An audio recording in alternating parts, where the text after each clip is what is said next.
Hello అందరికీ. అందరూ ఎలా ఉన్నారు? బాగున్నారా? మేమైతే చాలా బాగున్నామండి. మీరు కూడా బాగుండాలని మనస్ఫూర్తిగా ఆ వెంకటేశ్వర స్వామిని కోరుకుంటున్నానండి. మేము మహారాష్ట్రలో అదే రోజు త్రయంబకేశ్వరం వెళ్ళామండి. ఆ వీడియో అయితే ఇప్పుడు మీకు చూపిస్తాను. ఈ వీడియో చూసే ముందు ఫస్ట్గా మన ఛానల్ని ఎవరైతే చూస్తున్నారో ముందైతే సబ్స్క్రైబ్ చేసుకోండి. తర్వాత బెల్ సింబల్ వస్తుందండి, దాన్ని ఆన్లో పెట్టుకోండి. మరి ఈ వీడియో అయితే స్టార్ట్ చేసేద్దామండి. మేము త్రయంబకేశ్వరం వెళ్ళేసరికి 4:30 అలా అయ్యిందండి. లైన్లో నుంచున్నాము. చాలా క్లౌడ్ అయితే చాలా ఎక్కువగా ఉంది. లైన్లోనే ఇలా లైవ్ ప్రోగ్రామ్ అయితే అరేంజ్ చేశారండి. స్వామివారికి అలంకరణ అయితే చేస్తున్నారు. అభిషేకం చేసి అలంకరణ అయితే చేస్తున్నారు. మీరు కూడా దర్శనం చేసుకుంటారు అని చెప్పి ఒక చిన్న వీడియో అయితే నేను తీసానన్నమాట. ఇదేనండి త్రయంబకేశ్వరంలో స్వామివారు ఇలా ఉంటారండి. నేను ఎప్పుడూ టీవీలోనే చూసేదానండి త్రయంబకేశ్వరం ఆలయం అనేది. కానీ రియల్గా నేను స్వామి దగ్గరికి వెళ్ళి స్వామిని దర్శనం చేసుకోవడం అనేది నా పూర్వజన్మ సుకృతం అండి. నాకు చాలా సంతోషం అనిపించింది. ఎక్కడ మహారాష్ట్ర త్రయంబకేశ్వరం, ఎక్కడ మన జంగారెడ్డిగూడెం ఆంధ్రప్రదేశ్ అండి. నిజంగా ఈ అవకాశం ఇచ్చిన ఈ స్వామివారికి నేనైతే ఎప్పటికైనా సరే నేను రుణపడే ఉంటానండి. నాకు చాలా హ్యాపీ అనిపించిందండి. అంటే నాకున్న సమస్యల్లో నా ఆరోగ్య సమస్యలు నేను ఇంత దూరం ట్రావెల్ చేస్తాను అని అయితే మాత్రం అస్సలు అనుకోలేదు నేను. కానీ నిజంగా ఆ దేవుడే నాకు శక్తినైతే ఇచ్చాడు.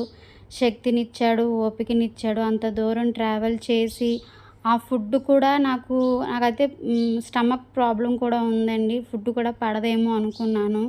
కానీ ఎక్కడక్కడ నాకు ఒక్కొక్క చోట ఆంధ్ర ఫుడ్ దొరకకపోయినా ఒక్కో చోట అయితే మాత్రం ఆంధ్ర ఫుడ్ దొరికి నా ఇబ్బంది అయితే తొలగిందండి. నేను చాలా అనుకున్నాను, నేను ఇబ్బంది పడతానేమో, ఎలాగా ఇంత దూరం ట్రావెలింగు అని అనుకున్నాను. ఇంటి నుంచి అన్నీ తీసుకుని వెళ్ళాం కూడా అండి. స్నాక్స్, పులిహోర అన్నీ చేసుకుని వెళ్ళాం. కానీ అవి ఎంతసేపు అండి? ఒక 3 రోజులు 4 రోజులు అంతే కదండి. తర్వాత అయితే ఉండదు కదా. మరి తర్వాత ఏంటి అని అనుకున్నాను. కానీ స్వామివారు మాత్రం మాపై దయ చూపించారండి. ఇంకా అదృష్టం ఏంటంటే ఇప్పుడప్పుడే చెప్పనండి నేను. ఇంకా మా అదృష్టం ఇంకా ఎంత ఉంది అనేది ఇప్పుడప్పుడే నేను చెప్పనండి. ఇంకో వీడియో అయితే ఉంది. అదైతే ఆ వీడియోలో సపరేట్గా వీడియో చేస్తాను నేను. ఆ వీడియోలో అయితే నా ఎక్స్పీరియన్స్ అయితే మీకు షేర్ చేసుకుంటాను. ఇక్కడ త్రయంబకేశ్వరం అండి. దర్శనం అయ్యేసరికి మాకైతే 4:30కి వెళ్ళాం కదండి. 7:30, 8 అలా అయిపోయింది. ఇక్కడే గోదావరి పుట్టిన చోటు కూడా ఇక్కడే అంటండి. కానీ మేము వెళ్ళే టయానికి క్లోజ్ చేసేస్తారంటండి. అంటే మేము వచ్చేసరికి 7:30 అయ్యింది. పైకి వెళ్ళడానికి ఒక అరగంట పడుతుందంటండి. నడుచుకుంటూ వెళ్ళాలంట. కానీ వెళ్ళటానికైతే మాకు అవ్వలేదు. మేము వెళ్ళేసరికి క్లోజ్ చేసేస్తారు అని అన్నారు. మేము అనుకున్నవన్నీ దర్శనం చేసుకోగలిగాం. కానీ ఒక్క సీతమ్మ వారి గుహ ఒకటిని, గోదావరి పుట్టిన ప్లేస్ ఒకటి మేము మిస్ అయితే చేసామండి. పర్వాలేదండి. మళ్ళీసారి కనుక ఆ స్వామి అమ్మవార్లు మాపై దయ చూపిస్తే కనుక కంపల్సరీ సారి అయితే దర్శనం చేసుకుంటాం మేమండి. మాకు ఎన్నో సమస్యలు ఉన్నాయి.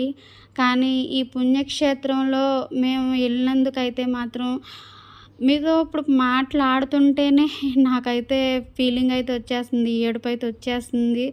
ఇంతటి భాగ్యాన్ని, ఇంతటి దూరం దర్శనం చేసుకునే అదృష్టాన్ని నాకున్న పరిస్థితిలో దేవుడు కల్పించాడు అంటే నేను నిజంగా అదృష్టవంతురాలనే చెప్పుకోవాలి. నేను అదృష్టవంతురాలనే చెప్పుకుంటాను నేనండి. నాకైతే చాలా హ్యాపీ అనిపించిందండి. ఫ్యామిలీ అంతటితోటి హ్యాపీగా ఒక 10 డేస్ అయితే ట్రిప్ వేసేసాము. ట్రిప్ అంతా కూడా చాలా చాలా బాగా జరిగిందండి. ఈసారి ట్రిప్‌లో మా అత్తయ్య గారు మాతో రావటం మాకైతే ఇంకా హ్యాపీ అనిపించింది. ఎప్పుడు ట్రిప్‌కి వెళ్ళినా అత్తయ్య గారు, మావయ్య గారు వచ్చేవారు కాదు. మేము నలుగురు మాత్రమే వెళ్ళేవాళ్ళం. కానీ ఈసారి ఆవిడ కూడా వచ్చేటప్పటికి మాకు ఇంకా హ్యాపీ అనిపించింది. ఇదొచ్చేసి ఇక్కడ అమ్మవారు గాయత్రి అమ్మవారు అంటండి. స్వయంభూ విగ్రహం అంటండి. చూడండి అమ్మవారు చాలా బాగుందండి. చాలా హ్యాపీ అనిపించింది. అమ్మవారి దర్శనం చేసుకోండి. గాయత్రి మాత అంటండి.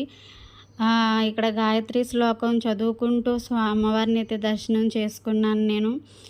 మరి ఈ వీడియో అయితే మీకు నచ్చిందని అనుకుంటున్నాను. నచ్చితే మాత్రం సపోర్ట్ చేయడం మాత్రం అస్సలు మర్చిపోవద్దండి. మీ సపోర్ట్ ఎప్పుడూ నాకు ఇలాగే ఉండాలి.